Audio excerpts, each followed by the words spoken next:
here we go. All right, let me get back to my notes on this side. I think I am ready to roll. All right, John, here we go. Let me just find where I got my intro. Here we go. All right. So Ford Mustang community, today we are in for a huge, huge treat. I have John Clor on the show today. He's a veteran journalist, and he has owned, raced, worked on, or written about Mustangs or Fords for the last 45 years. After a 15-year career at the Detroit News, John shifted to automotive journalism with stints with AutoWeek and later Edmunds.com, and he joined the Ford Special Vehicle team in 1995 and spent the better part of the next decade working on SVT Communications, PR, and marketing. And since 2013, or since 2007, actually, he's been directing a club outreach program born at Ford Racing that is now known as the Ford Performance Club Connect, as well as managing Enthusiast Communications for Ford Performance. I'm excited to have him here. He's award-winning. He's cool. He actually is here. He showed up. I am so excited. Welcome, John, to Ford Mustang, the Early Years podcast. Hey, Doug, I'm just pleased to be here because the Mustang community is it's just the world's most wonderful enthusiast group. Yeah, it totally is. I remember, and I'm just new to the Ford Mustang ownership group itself, and I bought a 1965 two-door convertible when I moved to Los Angeles from a guy up in San Francisco, and he was cherishing this vehicle, but it was taking up a parking space in the San Francisco parking lot, which was losing him $450 a month. So he had to weigh the option of whether he really wanted the $450 or whether he wanted the car. And after 3 years, so if I do the math correctly, it's somewhere around 15 grand that he had lost, which was more than the value of the car at the time.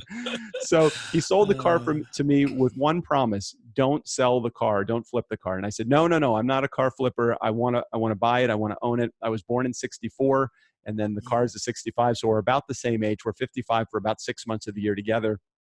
And I was so excited to own it. So with all that being said, I love them too, even though I haven't been in it anywhere near as long as you. So how did you even get involved to begin with in the Ford Mustang story?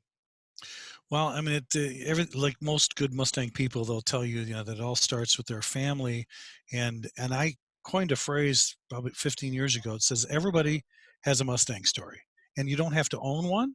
You don't have to ever driven one. It may have nothing to do with you personally, but your uncle had one, the guy down the street had one, the kid in high school had one. Everybody in the United States, or even the world for that matter, has a Mustang story because of the impact the car has made on society. So with that said, my dad was a Detroit police officer and my brother was a Woodward street racer. So imagine that dynamic. That's right. You can buy the car, you just can't race it. Just don't race it. Right. And he turned around and started racing it, I'm sure. He was constantly in trouble. And back then, my dad, the Detroit Police Department drove Chevrolets and Dodges. So the last thing he wanted was to drive a Chevy or a Mopar. Right, so we right. drove Fords. And, growing up, we had Ford station wagons and of course, if you were a Ford guy, man, the thing was the Mustang. When it came out, there's nothing like it. Really, to be honest with you, there's really been nothing like it since. And my dad aspired to move to Mercury, which is now, he said, man, when I become a sergeant, I'll get a Mercury. And then when he retired, he got a Lincoln, right? Wow, yeah. So, but for us, and the Mustang was early. And my brother, I remember his buddy who had an original car.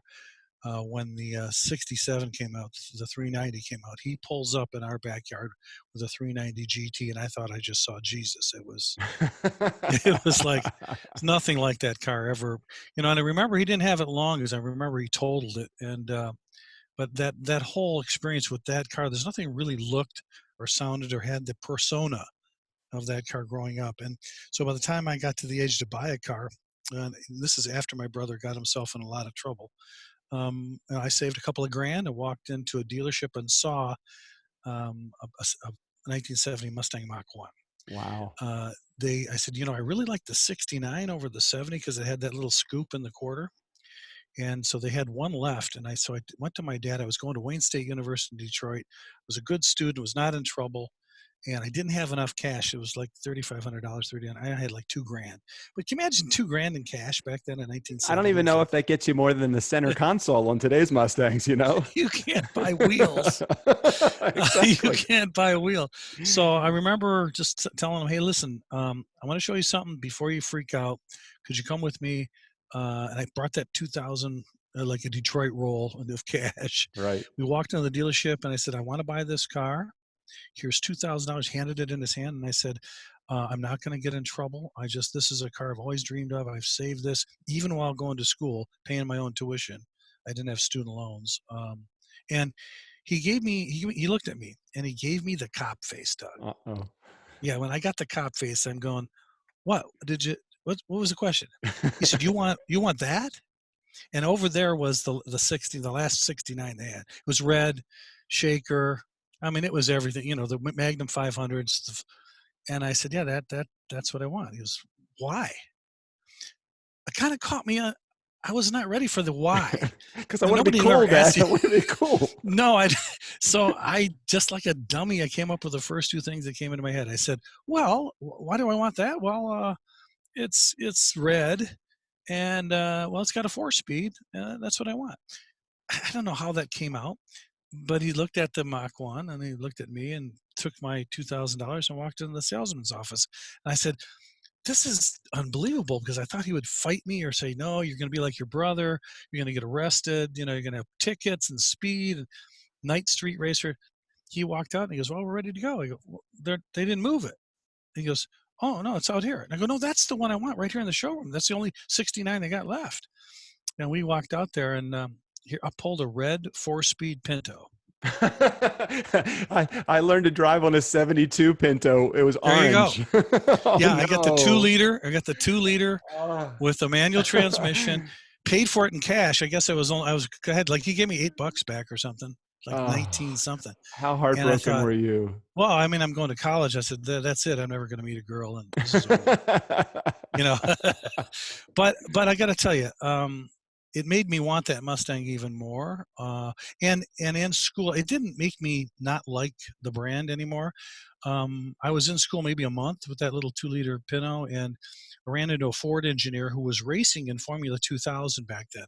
And that's a 2000 cc German 2-liter. And he said, oh, you got a Pinto. That's first year. It's a great little car. He goes, those engines are the same engine I have in my race car. I go, really? And he said, how much horsepower is in there? I said, 100 horsepower. He said, well, I got 180 in my race motor, 10,000 RPM cam, 4 side draft Delorto carburetors, and I'm going to swap it out for, you want to buy it? I'm thinking to myself, yeah. So I save my money. Here's a year-old car. I'm pulling the motor out. Wow. At my soon-to-be brother-in-law's garage. Didn't tell my dad I'm ripping the motor out of his brand new car. And I stuck in that 2-liter side draft Delorto Pinto race motor. That sucker, I call myself Sport Compact before it was cool. So think about 180 horsepower in a 2,400 pound car. Right. I eventually had to put ER60 13s. I went to Detroit Dragway, won my class. I could pull Corvettes off the line for up till second gear, up to 40 miles to 50 miles an hour. 0 to 50, nothing could touch me if I could hook up. And then eventually blew up the transmissions because it was not made for right. Kind of power. So why wasn't the movie called The Ford Pinto versus Ferrari then? Yeah, wouldn't you love that?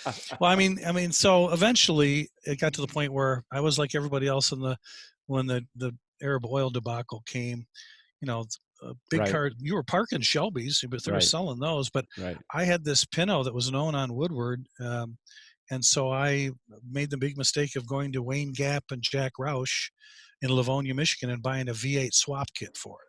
Oh boy. And so I put a 289 in a Pinto, eventually put a 302 in a Pinto wagon. I did wheelies with it and popped the windshield out. You became a huge fan of the Pinto.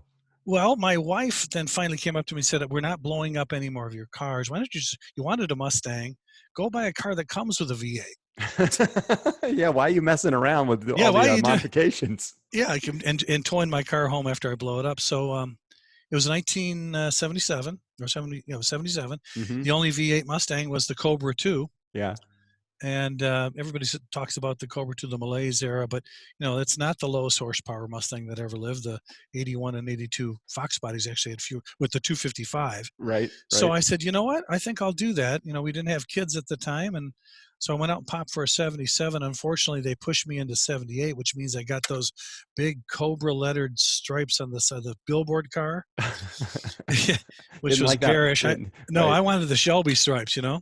Well, But I had a 76 Trans Am that had the screaming eagle on the front. And oh, I think that yeah, that year, your Cobra, didn't it have didn't they have the big snake or something on the hood that or? was 78. That was the King Cobra, was in response to the Smoking the Bandit car. We Right, had exactly. we had a screaming snake. Right, exactly. Yeah, screaming eagle, screaming snake, Yeah, same difference. which was funny because, you know, after I owned that car, I kind of got that reputation. I went to, you know, by the time I worked all those years at the news, they knew I was a Mustang guy. But I wound up I had to leave the newspaper. I wanted to become an auto writer. And the problem was, at the Detroit News, we had an auto writer named Bob Irvin who just wouldn't retire. I think he was 106 when he left the paper. You know? Right.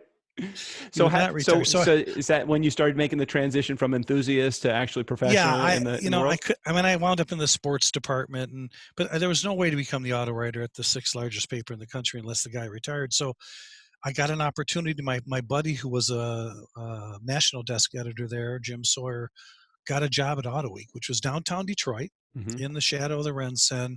It was for enthusiasts who couldn't wait a whole month for a car magazine. They had to Right, have every right, week. Back right. then, you know, it went to Auto every other week, and now it was sold. I guess it's just online now. But back in the day, that was kind of cool. So he told me, John, you know, you get weekends off. You don't have to work overtime when the Tigers won the World Series. It's real. It's a real job, and you get to drive everybody else's car. Now, who would want that, right? Sounds like a good gig. Yeah. So after 15 years at the paper, I jumped ship and went to AutoWeek as deputy managing editor. And people said, "What's a deputy? Are you Barney Fife?" And when I tell people that, some people I talk to now, they don't know who Barney Fife was, Oh which tells no, me that's horrible. Right next to they have no. Floyd's. They Right have, next yeah, to they don't. Floyd's barbershop.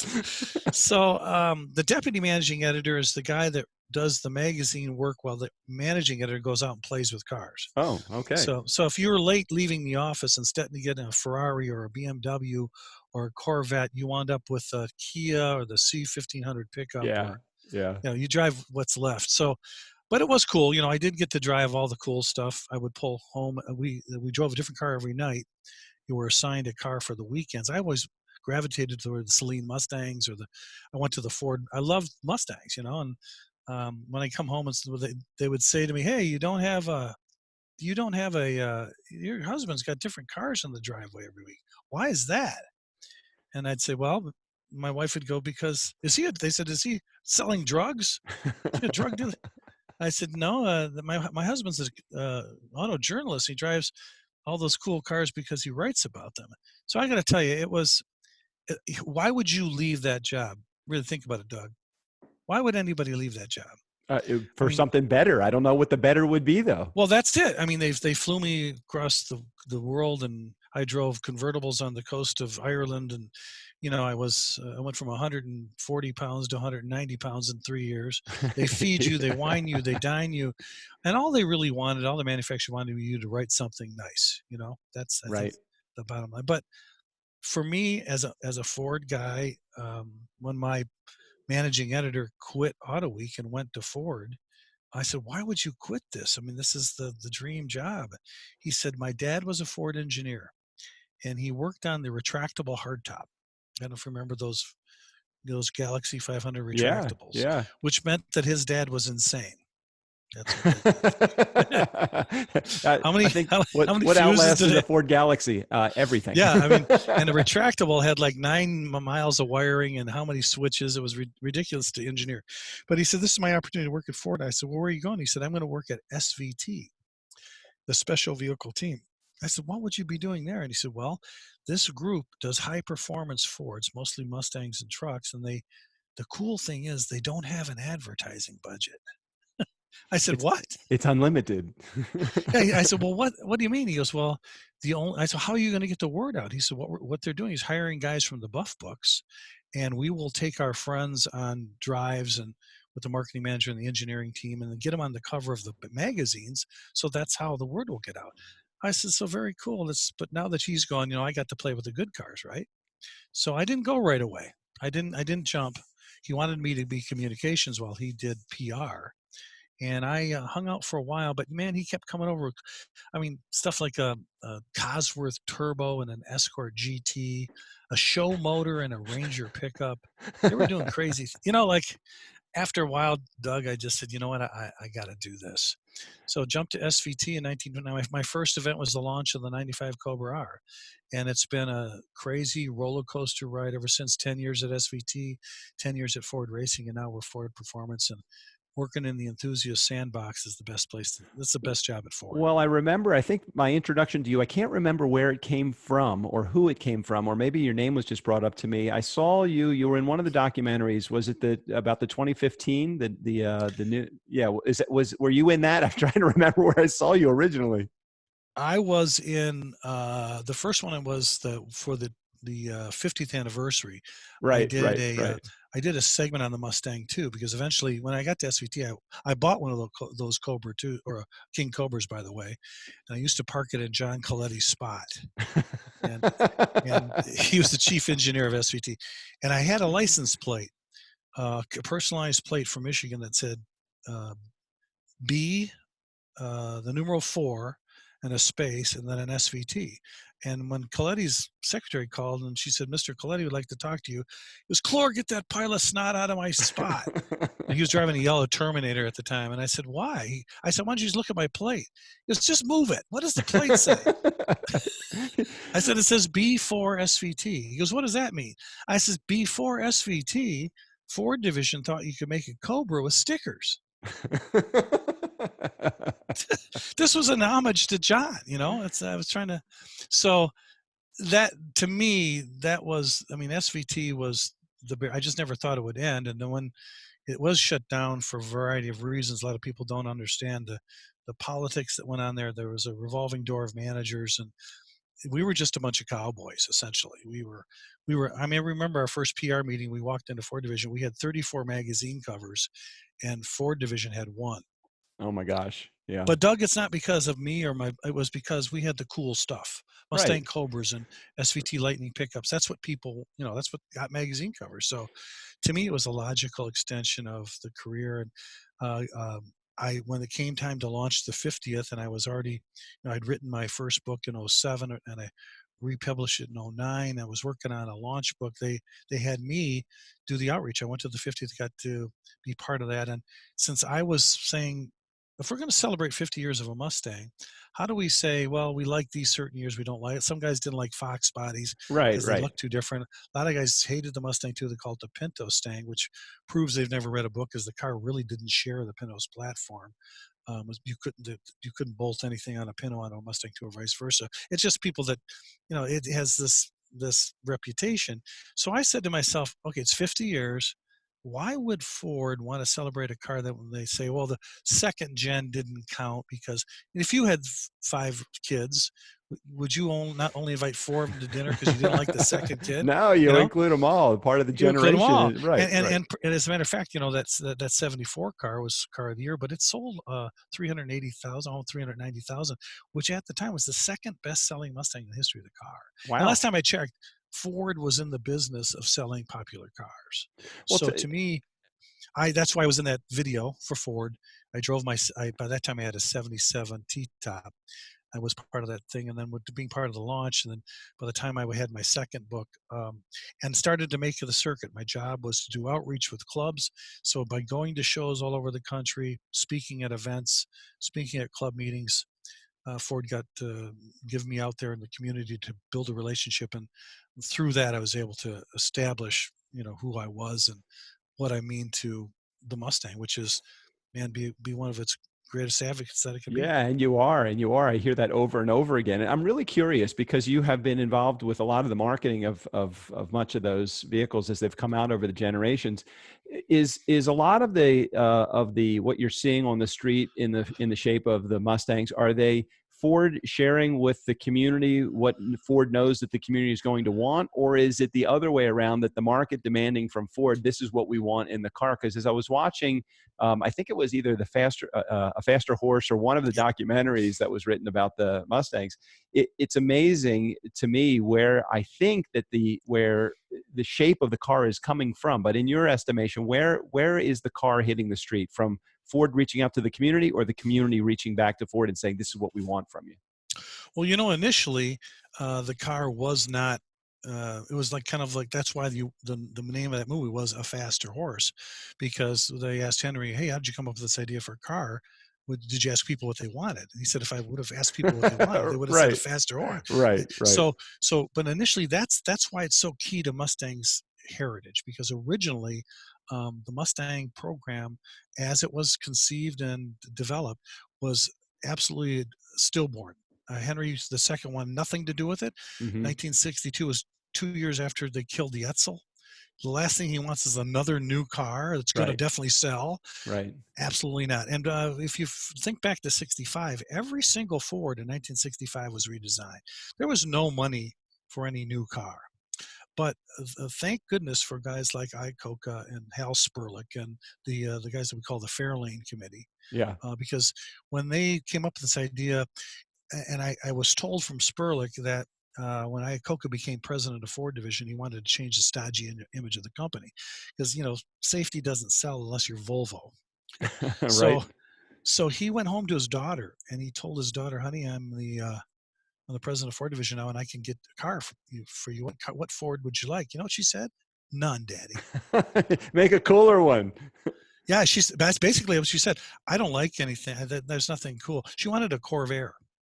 Oh, yeah, it's Ralph Nader, unsafe at any speed, right? Isn't Yeah, that right. Except that right? it wasn't. The Corvair was kind of cool. Bucket seats, it was unique. It wasn't, no grannies were driving them. Falcon was out, but that was a economy Yeah, car. yeah, yeah. You know, So where did they felt like like their market they would know better than their market, or did well, they listen to like Iacocca's daughter and start making a cool car? at that point, Iacocca, his special project guy, his ideas guy was Sperlich. Yeah, So, and they did a research project that shows, she's right. This kid is right. She's the tip of the iceberg. Women are coming to the marketplace. There's a whole, because of the economy, everybody wants a second car. It doesn't have to be a primary car anymore. They want right, something, but what they want is something. They don't want to drive a Falcon. They want something really cool. And so the way he put it was, there's this huge market that's just crying for a car. right, right. So they devised, and they were told to kill it. I remember when Halderman told me they first put something into clay, um, they told to move it out of there, hide it, because when Henry sees it, it's done. Twice Iacocca went up there trying to get money for it, and they said, absolutely not going to happen. So when they hit it, they couldn't even meet at world headquarters. They had to go down the road here on Michigan Avenue and go to a defunct, it's not even there anymore. It's actually right across the street from a Ford's Garage restaurant. But that old hotel, they went to the conference room, got in dinner and beer, and sat there. And what are we going to do about the total performance for what? And they kept pushing on the idea. So the engineers never quit. Donald Fry was a genius, and it was Sperlich who finally told Lee, "Look, can't build this car on the T-Bird, can't build it on the Fairlane. You're not going to make any. If you're going to get Henry Ford II to agree to the car, we got to make it economically feasible."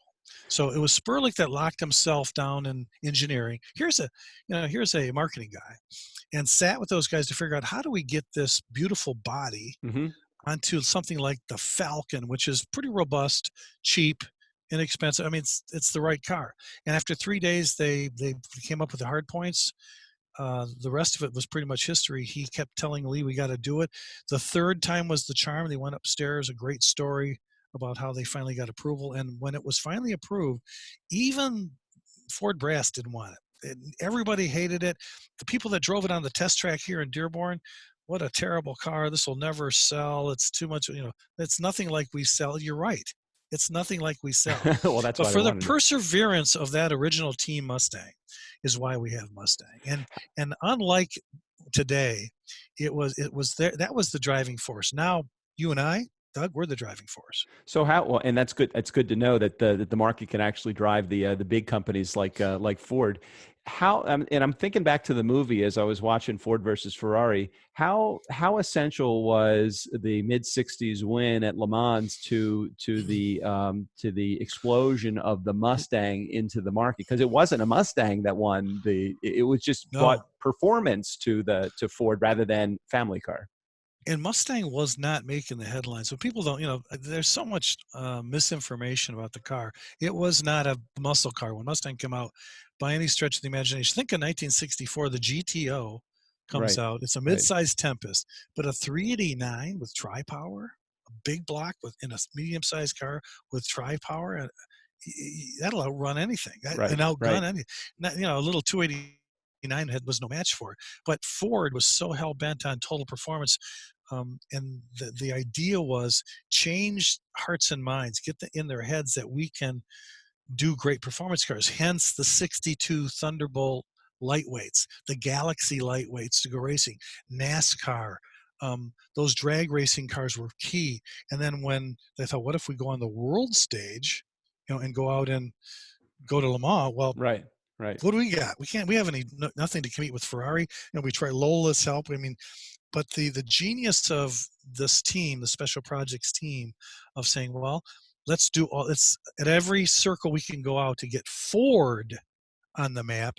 Then what that will do is lend credibility to Mustang. And don't forget, Shelby, who played a key role in that movie. Everybody loves that because it really was more of Shelby won Le Mans despite Ford, and so there Right. are a lot of Right. guys in this building that wasn't really fond of that because that's Hollywood spin on it. Well, You yeah, know, I wanted to ask you about that also because Leo Beebe yeah, was presented as this guy that was really an evil villain, and my understanding and reading a whole bunch of articles about him that he was not that way at all. That he was he was a great guy, a wonderful business guy, tough business guy, but he was a yeah. sweetheart of a guy, and I never really saw that in the movie about him.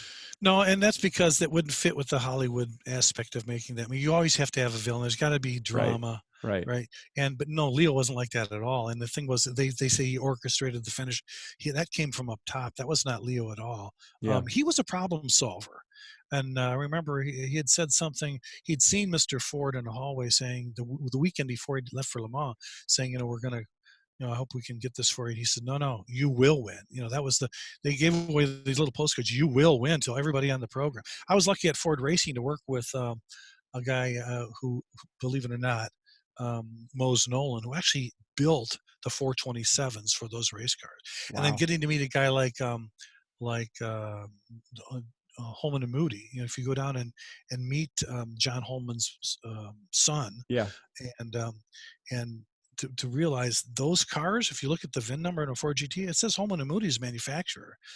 Ford built the engines and around the race team. Shelby gave the expertise, but it was a cohesive effort, and Yeah. that's why those kinds of things are moments in time where they really lend to this legacy of Ford performance, which is really what we're doing here today, right now in this building. It's the same thing. It's just that Mustang for it to be an icon, it couldn't be a Corvette. It couldn't be Right. a Right. Ford GT. It had to be a car for every man, and it had to sell for under 2,500 pounds for under $2,500. That was key to it. Well, and in looking and watching the movie again, part of it is Hollywood's portrayal of all of these characters. Lee Iacocca was really kind of like I want to say a good catalyst, but more of a sweetheart. And he didn't necessarily have that reputation in real life. And Leo Beebe was his villain. And I keep thinking about Carroll Shelby and Ken Miles and all of those guys. I want to ask this before I get on to the next part of you. We don't have to do a debrief about the movie, but I'm really curious what your spin is on this. Ken Miles, when he was doing the test drive of the next series, the next generation, to get back to Le Mans to win the race for Ford. Do you think part of his really pushing attitude or his desire to really capture that first place as opposed to that second place that he was given because of the stage finish? Do you think some of that led to his demise in the test run of the car?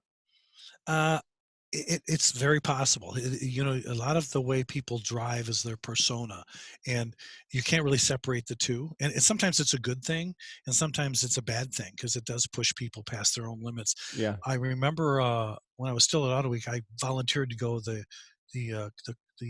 Indy 500 pace car was a Cobra that year. It was a '94 pace car, and so I went to Indianapolis and got to drive in the pace car with none other than Parnelli Jones. Wow. And Parnelli Jones reminds me of that persona of a driver like Ken, who I looked at him in his eyes, and there's like this crazy fire in his eyes, and I'm just some writer from a magazine, we go to drive in the actual pace cars that were modified by Roush for the track use, and he said, "Here comes." I was just another journalist, right? Throws me in the passenger seat.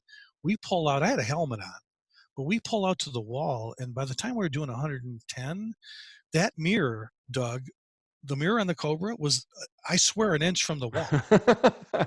So, and I'm looking over at Pernelli Jones. I'm thinking, this guy's a little bit older, but he's going to kill me. I think it's trying to scare the shit out of me right now. Well, maybe, Doug, I don't know. To this day, because that's the kind of guy I was, I looked and I thought, when that mirror hits the wall and explodes, it'll rip my face off and I'll die in a Mustang Cobra in 1994. So I, like an idiot, I lean over and I looked at him and I said, "Hey, Pernelli, little close to the wall here, aren't we?" And he's like got the hand on the wheel. He's like over 100 miles an hour, looks over. We got plenty of room. The guy, that's the kind of, and when Right. I didn't meet him again until we were doing the Boss 302 in 2012. I was going to do that book, and I got to sit down at a picnic table at Gunaseka with him. And there it is, Doug, that same Yeah. driver's fire. You can see why he won Trans Am. You can see why he won off-road. You can see that's the kind of person they said Ken Miles was. He had this drive. There's something inside of you that makes you a person like that. Well, I guess when you start running your car up to, 200, 250 and 7,000 plus RPMs, it's like, and you're, doing hairpin turns and you're going from 180 miles an hour down to 30 miles an hour in literally 20 yards or something crazy like that. You have to have a special gene in you that will allow you to do that. You really do that, and I give credit to those guys. That's not me, I remember when I got on my first Porsche 911, and when the taillights passed me up, I knew I was doing something wrong. Same thing with the Viper, but driving a Cobra, you've got to be an insane person to have a Shelby Cobra, even a 289, because you're just basically strapping yourself onto an engine and a transmission. Right, and right. and you hold on to your rear end, because those cars are legendary for a reason. But when it comes to Mustang, it's a whole different reason why the legend lived. And over the career, I've been being a student of this brand, watching how enthusiasts interacted with Ford. Sometimes Ford listened, sometimes they didn't. Right. And those, to me, that's the joy of being in this hobby. Those stories, Doug. I mean, for me, like talking to Lee Holman or talking to Hal Spurler, talk to Gail Halderman, the guys who were there, oh my God, it's like I could do that all day. Unfortunately, I got to come to work. Yeah, I understand. Well, I appreciate you being on the show so much, John, so very much. So what are you charged with now? What are your responsibilities now before we wrap up this? I barely gave you any time to talk about yourself. We're talking about the Ford or No, the no, Mustang. I really, I think for your audience, what needs to be told is the stories behind that first Mustang, and understand some of the stories that don't get told in the books. Books get regurgitated over and over. I'd love to share that with you, and also the difference between that and the two. What happened with that? What happened with the Fox body? How did Jack Telnack make such a left-hand turn in design? The story of where Coletti came into it with the SN95. That whole group that's the skunk works again. And then to me, one of my favorite cars is the S197. The S550, I wrote that launch book too, but that's a whole different story. And what's going on today, different from all of that. So yes, Right. Doug, we should talk. But right now, as Enthusiast Communications, I run the platform, which is fordperformance.com/enthusiast. My job is to tell the enthusiast story through our Ford website. And where do I get it? I don't get it sitting here. Right. I get it by hanging out with the people that listen to you. So 20 to 35 weekends a year, I'll be out on the road, car shows, Mustang show. Now, not the ones that Ford division goes to, or I'll go to the Ford Nationals or Tulsa, but I'm talking that great Mustang Club show with 200 cars at a Ford dealership. Yeah, The yeah. characters, the cars, the people, the collections that you see, this hobby is phenomenal. So my job is to tell their story through the website, and then to do the outreach, to be there, to speak at their club meetings, to go to their banquets, to connect with them. And because, as you know, experiential marketing, Right. feeling that a company is talking to you, listening to you, there's nothing like it. Well, amen, brother. And I love the fact that you do that. And if any of those stories, they fit the mold of someone that's an enthusiast or somebody that's an industry insider, I'd love to get their story on my show too. So you have me in your back pocket as a good Okay. reference to, a couple hundred other people that listen to the show and enjoy Got a it as million well. of them, and after today, I'm sure they'll be eager to talk to you. There's so many people in this hobby, Doug, that when they share their story with you, and then you with your readers and listeners, um, you'll be fascinated. Even people who think they know the Mustang will be fascinated for what they don't know, the stories that have built this icon into, in my opinion, the most iconic car on the planet. Nah, you're 100% right. And John, just like that guy, whoever gave me your email address that said, "Hey, reach out to John. He's a sweetheart of a guy." They were 100% right. I Well, appreciate thank you you. spending time with us today and just sharing your story and your message and all you're about today. Thanks for being on the show, man. Well, let's do it again sometime. And remember, when it comes to Mustang, rubber side down, shiny side up. Very good. Very good advice. Well, Ford Mustang community, if you think you have an idea for the show or you'd make a great guest, please send an email directly to me. I am the host of the show, Doug at turnkeypodcast.com. Thanks for listening. Keep it safe, keep it rolling, and keep it on the road. Until next time, thanks again.